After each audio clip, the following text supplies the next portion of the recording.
ଯାହାର କେହି ନାହିଁ ଈଶ୍ୱର ହିଁ ତାହାର ସାହା ଭରସା। ପ୍ରକୃତିରେ ତାର ଜୀବନ୍ତ ଉଦାହରଣ ସାଜିଛନ୍ତି ଜଣେ ମହାନ ବ୍ୟକ୍ତି ଯିଏକି ଏଇ ଭାଇଟି। ଏଇ ଭାଇଙ୍କର କଥା ତ ମୁଁ ପରେ କହିବି, ମୁଁ ସିଧାସଳଖ ଭାବରେ ମୋର ସହଯୋଗୀ କହିବି। ଜଣେ ଦୃଷ୍ଟିହୀନ ବୃଦ୍ଧ ବାପା ଯିଏକି ପାଖାପାଖି ତାଙ୍କର ବୟସ 80ରୁ ଉର୍ଦ୍ଧ୍ୱ ହେବ। ମୁଁ ତାଙ୍କ ବିଷୟ କହିବାକୁ ଚାହୁଁଛି। ଏବଂ ଦେଖନ୍ତୁ ଏଇ ବୃଦ୍ଧ ବାପାଙ୍କର କେହି ନାହାନ୍ତି, ନା ସ୍ତ୍ରୀ ଅଛନ୍ତି, ନା ଛୁଆ ପିଲା ଅଛନ୍ତି, କେହି ନାହାନ୍ତି। ସେ ବର୍ତ୍ତମାନ ପୁରା ସମ୍ପୂର୍ଣ୍ଣ ଭାବରେ ବେସାହାରା। ଏବଂ ସେ ଯେଉଁ ଘରେ ରହୁଛନ୍ତି ଏ ଘର ବି ତାଙ୍କର ନାହିଁ। ଆମେ ସିଧାସଳଖ ଭାବରେ ଯେଉଁ କ୍ୟାମେରାରେ ଘରଟି ଦେଖାଉଥିଲୁ, ଭିଡ଼ିଓ ମାଧ୍ୟମରେ ଯେଉଁ ଘରଟି ଦେଖାଉଥିଲୁ, ଏ ଘର ବି ତାଙ୍କର ନାହିଁ। ଏ ଘର ହେଉଛି ଭାଇଙ୍କର। ଏବଂ ଏଇ ଭାଇ ହେଉଛନ୍ତି, ଏଇ ଭାଇ ସେ ବାପାଙ୍କ ପାଇଁ ଜଣେ ଭଗବାନ ସାଜିଛନ୍ତି, ଈଶ୍ୱର ସାଜିଛନ୍ତି। ଏବଂ ସିଏ ତାଙ୍କର ସବୁ ସେବା ଯତ୍ନ କରୁଛନ୍ତି। ଆମେ ସିଧାସଳଖ ଭାବରେ ସେ ଭାଇଙ୍କ ସହିତ କଥା ହେବା। ଆଚ୍ଛା, MBC ଟିଭିକୁ ସ୍ୱାଗତ କରୁଛି। କ'ଣ କହିବେ ଏଇ ଯେଉଁ ବୃଦ୍ଧ ବାପାଙ୍କୁ କେତେ ବର୍ଷ ହେଲା ପର୍ଯ୍ୟନ୍ତ, କେତେ ବର୍ଷ ହେଲା ଏ ତାର ସେବା ଯତ୍ନ କରୁଛନ୍ତି? ଆସିକରି ସିଏ ବତା ନ ପାଇକରି 10 ବର୍ଷ କେତେ ହେଲାଣି। 10 ବର୍ଷ ହେଇକରି ଏବେ କଟି ଯାଇଛି ଆଉ ବତା ସବୁ। ନା କ'ଣ ବାପା? ବିସ୍କେ କହଁର। ଆଚ୍ଛା, ଗାଁ ନା କ'ଣ? ସାପାକାମ୍ବା ବ୍ଲକ କୋଉଟା? ବ୍ଲକ ବାଲିଗୁଡ଼ା। ଆମେ ସିଧାସଳଖ ଭାବରେ ଯେଉଁ ଚିତ୍ର ଦେଖାଉଥିଲୁ, ଯେଉଁ ଭାଇଙ୍କଠାରୁ ପ୍ରତିକ୍ରିୟା ନେଉଥିଲୁ, ସେ ଯେଉଁ କହୁଥିଲେ, ଆମେ ବର୍ତ୍ତମାନ ଅଛୁ କନ୍ଧମାଳ ଜିଲ୍ଲାର ବାଲିଗୁଡ଼ା ବ୍ଲକ ଅନ୍ତର୍ଗତ ସେନ୍ଦ୍ରିଗାଁ ପଞ୍ଚାୟତର ସାପାକାମ୍ବା ଗାଁରେ ଅଛୁ। ଏବଂ ସାପାକାମ୍ବା ଗାଁର ଯେଉଁ ଦୃଶ୍ୟ, ଅଭାବନୀୟ ଘଟଣା, ଯାହାକି ହୃଦୟ ବିଦାରକ ଦୃଶ୍ୟ, ଯେ ଜଣେ ଦୃଷ୍ଟିହୀନ ବୃଦ୍ଧ ବାପାଟି ଅଛନ୍ତି, ଯିଏକି ଯାହାର କେହି ନାହାନ୍ତି, ତ ସେତେବେଳେ ସାହା ପାଲଟିଛନ୍ତି ସେଇ ଭାଇ ଜଣକ। ଏବଂ ସେ ତାଙ୍କର ସେବା ଯତ୍ନ କରୁଛନ୍ତି।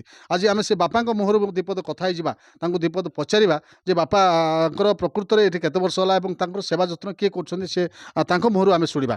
ଆଚ୍ଛା ବାପା, ଆପଣଙ୍କ ନାଁ କ'ଣ? ନା ହେଉଛି କାର୍ତ୍ତିକ ବିନ୍ଧାଣୀ। ଆଚ୍ଛା, ଏଠି କେତେ ବର୍ଷ ହେଲାଣି ଅଛନ୍ତି? ଇତେ 10 ବର୍ଷ।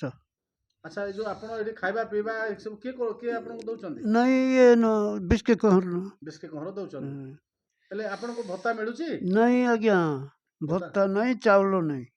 ଆଚ୍ଛା, ହେଲେ ଆଗରୁ କିଛି ଭତ୍ତା ଫତ୍ତା ପାଉଥିଲେ କି? ପାଉଥିଲେ ଫିରିଙ୍ଗିଆ ବ୍ଲକ ହଁ ଆଉ ସାଳିଙ୍ଗିଆ ପଞ୍ଚାୟତ ହଁ ହଁ, ସେଇଟା ଛାଡ଼ିକିରି ଏଠିକୁ ଆସିକି ରହିଲେ। ରହିଲେ। ଏଠି ଆସିକି ରହିଲା ପରେ ଭତ୍ତା ଆଉ ପାଉନାହାନ୍ତି? ପାଉନାହାନ୍ତି। କେତେ ବର୍ଷ ହେଲା ଭତ୍ତା ପାଇନାହାନ୍ତି? ହେଲାନ ଆଜ୍ଞା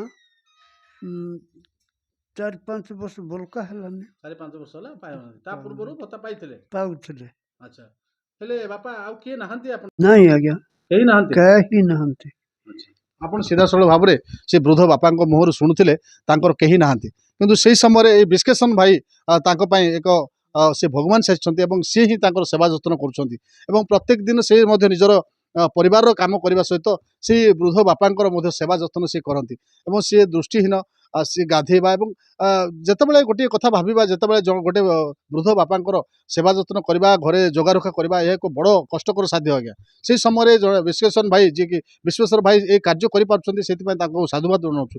ଏବଂ ଆମେ ସିଧାସଳଖ ଭାବେ ଦେଖିବୁ, ବର୍ତ୍ତମାନ ସେ ଗାଧେଇକି ଆସିଲେ। ଗାଧେଇକି ଆସିଲା ପରେ ସେ ତାଙ୍କର ପୂଜା ପାଠ କଲେ ଏବଂ ସେ ଖାଇବେ। ବର୍ତ୍ତମାନ ଏଭଳି ପରିସ୍ଥିତିରେ ମୁଁ ଜିଲ୍ଲା ପ୍ରଶାସନକୁ ଅନୁରୋଧ କରିବି, ଯେହେତୁ ଏଇ ବୃଦ୍ଧ ବାପା ଜଣକ ସାଡ଼ିଙ୍ଗିଆ ଯେଉଁ ପଞ୍ଚାୟତ ରହିଛି, ଯାହାକି ଫିରିଙ୍ଗିଆ ବ୍ଲକର ସାଡ଼ିଙ୍ଗିଆ ପଞ୍ଚାୟତରେ ସେ ଭତ୍ତା ପାଉଥିଲେ ଏବଂ ତାଙ୍କ ପାଖରେ ଭତ୍ତା କାର୍ଡ଼ ବି ଅଛି, ତାଙ୍କର ଆଧାର କାର୍ଡ଼ ଅଛି, ସବୁ କିଛି ଅଛି। କିନ୍ତୁ ଦୁର୍ଭାଗ୍ୟବଶତଃ ତାଙ୍କର ସ୍ତ୍ରୀଙ୍କର ଦେହାନ୍ତ ହେବା ପରେ ସେ ବର୍ତ୍ତମାନ ଏଠି ରହୁଛନ୍ତି, ଏଠିକୁ ଆସିଥିଲେ ଏବଂ ଏଠି ସେ ଏଠି ଗୋଟେ ଆଶ୍ରୟ ନେଇଛନ୍ତି ଏବଂ ଏଠି ଅଛନ୍ତି।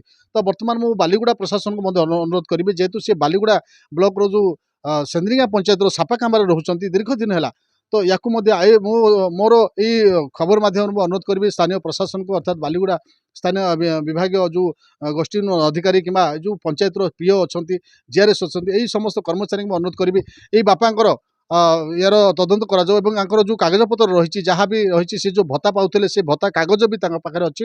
ତ ଯଦି ଯଥା ସମ୍ଭବ ହେଇପାରିବ ୟାଙ୍କର ଭତ୍ତା ପାଇବାର ବ୍ୟବସ୍ଥା ଏବଂ ଆଙ୍କ ବୃଦ୍ଧ ବାପା ରହିବା ପାଇଁ କିଛି ଯଦି ଘରଟେ ହେଇପାରିଥାନ୍ତା, ଯାହା ଭଲରେ ବଞ୍ଚିପାରନ୍ତେ। କନ୍ଧମାଳ ଜିଲ୍ଲା ବାଲିଗୁଡ଼ା ବ୍ଲକର ସାପାକାମ୍ବା ଗାଁରୁ ତାପସ କୁମାର ନାୟକ, MBC TV।